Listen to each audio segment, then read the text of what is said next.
What's up, guys? Epic Luko here. Okay, I wanted to talk to you guys about a few things. I'm going to be talking about a couple of the episodes of season 4 that I haven't talked about yet, and also a failed reaction that I was going to do. Uh, Unfortunately, I was recording my reaction for Ponies The Anthology 3, and I had no clue that my camera could only withstand an hour of recording, so it deleted the file of the recording, so I can't put that react out because I've already seen it, so it wouldn't be too much of a reaction anyways. I was debating on whether or not I would react to it in the first place, so I guess it's not too much of a big deal. I will say that it was a good video. I loved the video, but still, my reaction to it would be too long and grating for you guys to care too much, I guess, but it's a good video. I'll put it in the description of this video. You guys can go check it out. It's really good. Give credit to everyone who worked on it. Really good job. That's pretty much it on that, guys. For anyone who wanted me to do that video, I'm sorry, but it's ruined. I can't now. So on to the season premiere, Princess Twilight Sparkle. Wow, they seriously hit it out of the park with this premiere. I was expecting it to be very dull. Like season three's premiere wasn't very impressive. uh, Mainly because of its kind of lackluster villain, but even the writing was a little off too in that premiere. But here it was very good. They fixed the problems that would have been withheld from the season finale last year with Princess Twilight Sparkle and everything. Everyone a huge debacle of whether or not her character would change or whatever. It's underplayed very well, and usually underplay is a bad thing, but a lot of people thought it would be overplayed. People thought that she would be treated as a hierarchy, which she is, but she doesn't. Her attitude doesn't change. People's attitudes towards her does, but she stays in her character persona. It doesn't change because of the royalty or anything. She's still Twilight Sparkle. She's not, well, she is, but she's not Princess Twilight Sparkle in a way that you would think she would be. It's like I can't think of a way to elude it, but it's not bad. She, Everyone thought it would be bad. I actually thought it could possibly turn out bad, but it's good. It's good. I trust M.A. Larson on all of the stuff that went on in that finale now. So that's a plus. Uh, oh man, the animation has gotten so much better, and it's hard to do because the show already has really good animation. But man, the lighting, the shading, the angles they're getting, the character rigs have been updated. The facial expressions are funnier. Oh man, I can't believe some of the. It's like able to compete with some of the better shows out there with animation. Like honestly, I wouldn't think it'd be reached that level, but it has.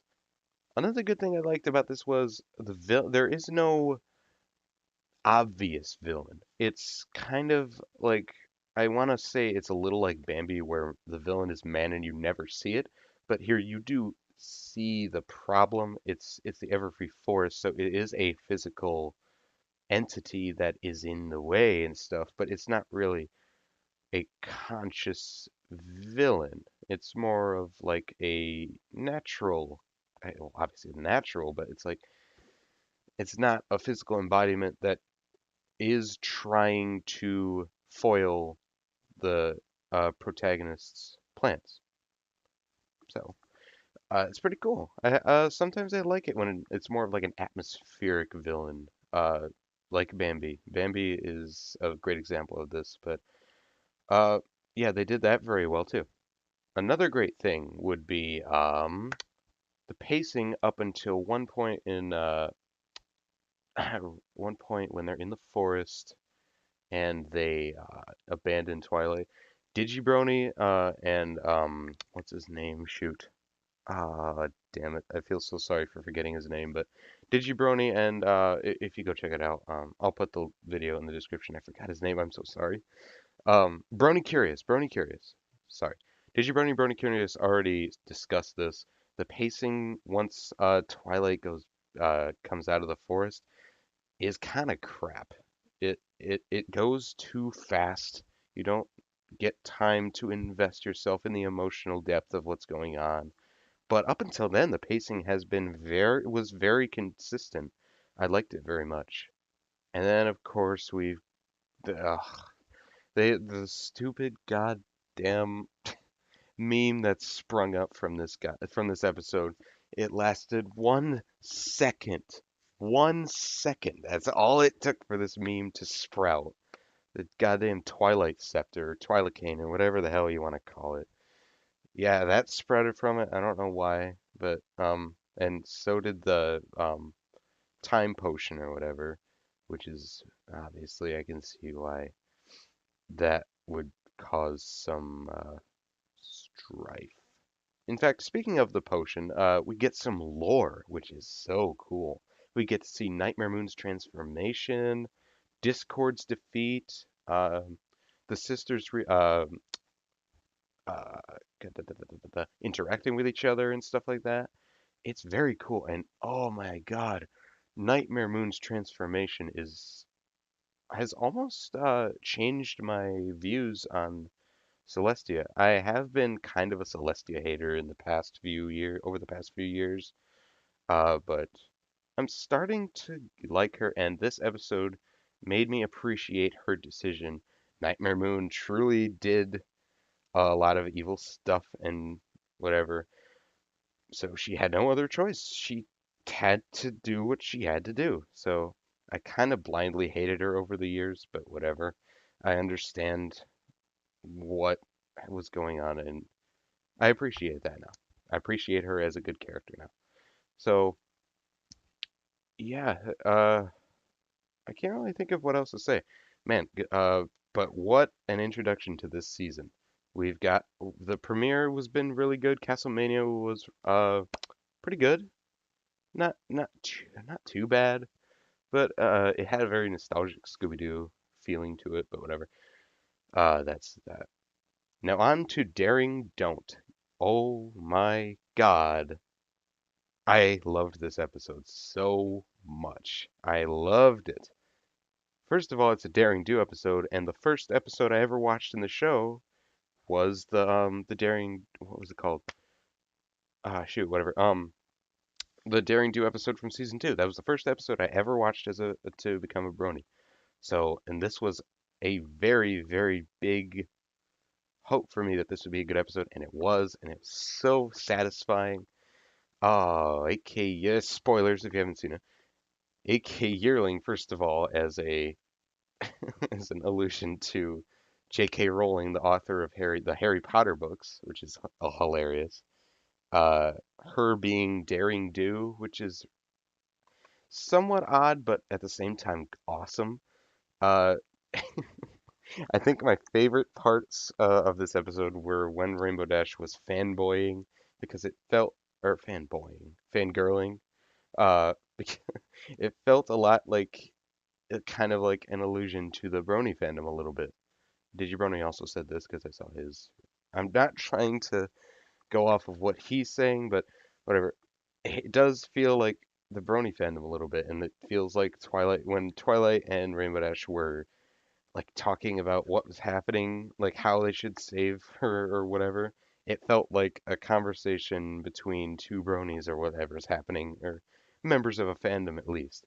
So it was cool to see that kind of side to stuff and how the writers could take that aspect and put it into the show. And also, this face. The writing was pretty good for this episode too. Dave Polsky was also the writer for Too Many Pinkie Pies. Man, I think it was Over a Barrel, which is okay. I love Too Many Pinkie Pies. That was a good one. He's very good at satire, which was I felt the satire here. A lot of Indiana Jones, even some Batman a little bit too. We get the return of Aoi Zoto, which is cool. I love his design. It's such a cool looking design. Uh, and um, It felt so much like Indiana Jones too. Like when that one character walked into Daring Do's house and just grabbed the ring, I just felt so much Indiana Jones vibe. Like it actually looked like an Indiana Jones like uh, antagonist. It was cool. So more and more pop culture references just inching in this season. I love it. So to sum up, it was a pretty good episode. Probably not my favorite so far. I think the premiere is still better. I liked it better than Castlemania though. Uh, Basically for for like the fangirling aspects and the like the fandom aspect and the writing and daring do and all that kind of stuff. Oh, it felt so good. I can't wait for this season to bloom. It's blooming so far. Nothing bad has happened. I love it so much. So thank you guys for watching this video. Again so sorry that I could not put my reaction to Ponies the Anthology 3 up. It's not in my control, and I've already seen too much. I can't react to it again. So all I can say is go watch it. It's a good video. And if you haven't seen the season 4 episodes yet, go watch those. They're also really good. Uh, I can't really put links to those, but I'm sure you can find it somewhere. I'm sorry about that. Thanks, Has. That's all, guys. I don't know what I could be reacting to next, but I probably won't be doing any more reactions to episodes because I feel like if I do that, my channel will be taken down for copyright. So it'll be more. If I can, I'll try to do blind commentaries, but if that doesn't work out, I'll just do more reviews like this. So uh, that's pretty much it. So yeah. Again, that's it. Repeating myself over and over, whatever. Thank you guys for watching. Click the subscribe button to see more videos that I've done, and I'll see you next time.